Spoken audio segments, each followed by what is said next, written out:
Toilet-Bound Hanako-kun Season 2, Episode 19 is a haunting, emotional, and mystery-filled chapter that dives deep into the heart of Kamome Academy's supernatural world. The show has always balanced humor, horror, and heartfelt moments, but this episode stands out for its exploration of memory, loss, and the blurry line between the living and the dead. As the story unfolds, viewers are taken on a journey through rumors, curses, and the lingering pain of those left behind, all while the characters search for answers about the Seven Wonders and the fate of their friend Mitsuba. The episode opens with a chilling narration about rumors, stories of how a human can become an apparition, tales of a talented photographer, and the legend of a cursed red house. These rumors aren't just background noise.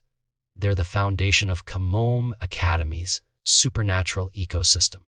The show reminds us that any ties crossing the border between the living and the dead will eventually unravel, and nothing in the world stays the same forever.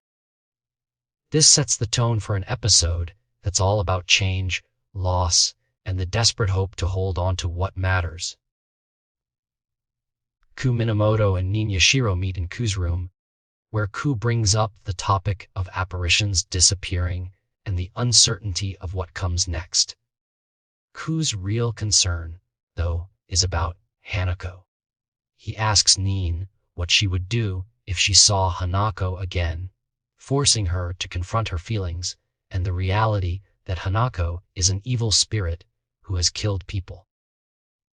Despite the darkness of Hanako's past, Nin's feelings are complicated and Ku's question lingers in the air. Ku reveals he heard about a way for a human to become an apparition, a rumor that sparks curiosity and fear. The idea of crossing over, of becoming something other than human, is both terrifying and tempting for those who have lost someone to the spirit world. The episode shifts to the group's investigation into Mitsuba's ties to the world. President Minamoto explains that objects with deep connections to each wonder's origins can open a path to the boundary, the space between the living and the dead.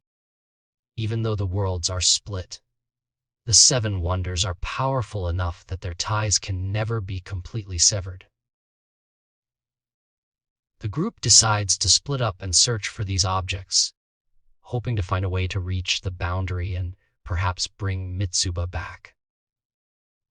Ku and Nin focus on Mitsuba, a friend whose fate has always been tragic.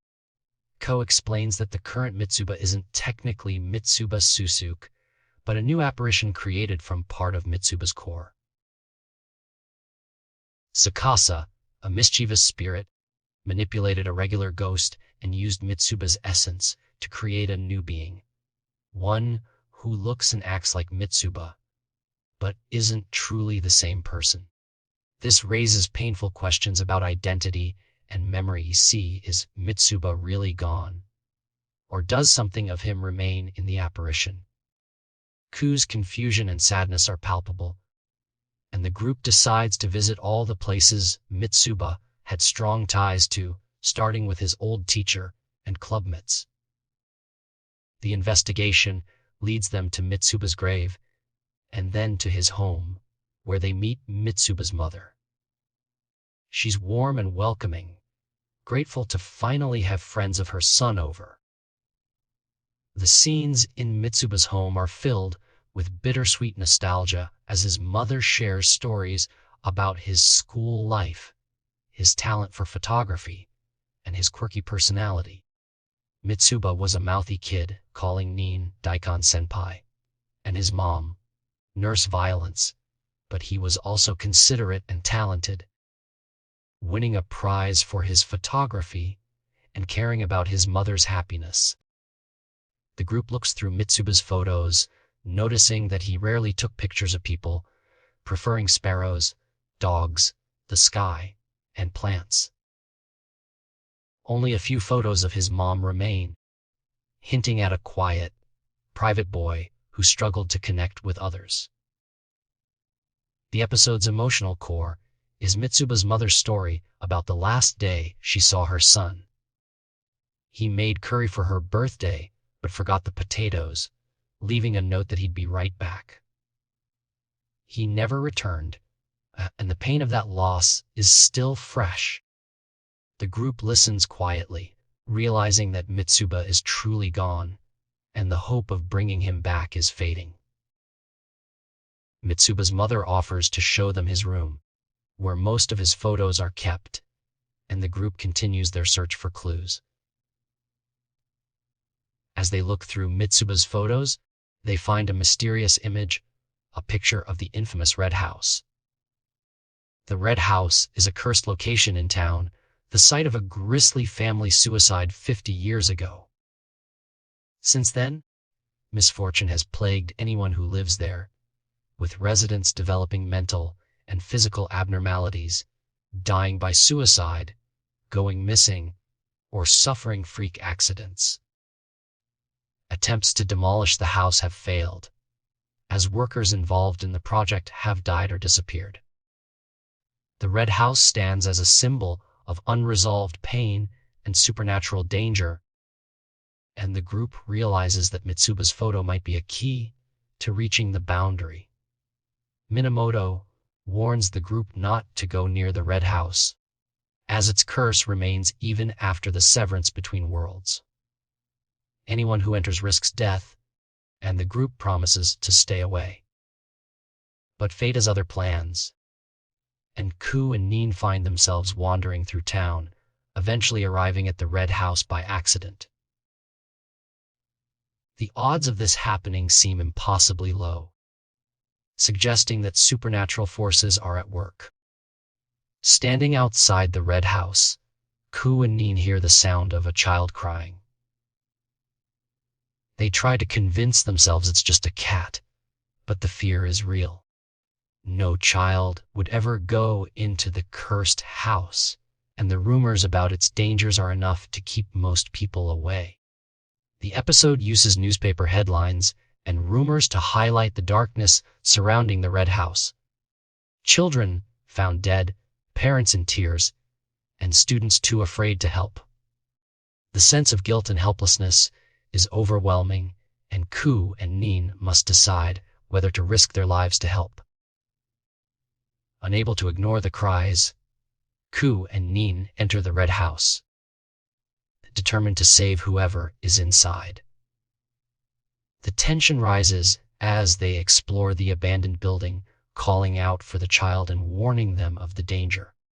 The house is filled with eerie noises, flickering TVs, and locked doors, creating a sense of dread and uncertainty. Ku and Nin's bravery is tested as they search for the source of the cries, encountering strange phenomena and voices that seem to come from nowhere. Eventually, they find the child, who asks if they want to play. The episode ends on a cliffhanger, with the promise of more mysteries and danger to come. The Red House remains a powerful symbol of unresolved pain, and the group's journey into its depths is a metaphor for their struggle to accept loss and move forward. Throughout the episode, Toilet, Bound Hanako-kun explores themes of memory, identity, and the supernatural. The show's unique blend of humor, horror, and heart is on full display, as the characters grapple with the pain of losing Mitsuba and the fear of what lies beyond the boundary. The rumors and curses that define Kamome Academy's world are more than just stories. They're the fabric of reality, shaping the lives of everyone who encounters them. The ending of episode 19 leaves viewers with more questions than answers. Will Ku and Nin survive the Red House's curse? Can they find a way to reach the boundary and bring Mitsuba back? What secrets does the Red House hold? And how are they connected to the Seven Wonders? The show's ability to weave together personal loss, supernatural mystery, and the power of friendship makes it a standout in the genre. And fans are left eagerly awaiting the next episode. Toilet Bound Hanako-kun Season 2 Episode 19 is a masterful exploration of grief, hope, and the search for meaning in a world filled with ghosts and rumors. The character's journey through Mitsuba's memories and the cursed Red House is both heartbreaking and inspiring, reminding viewers that even in the face of supernatural danger, the bonds of friendship and love can endure.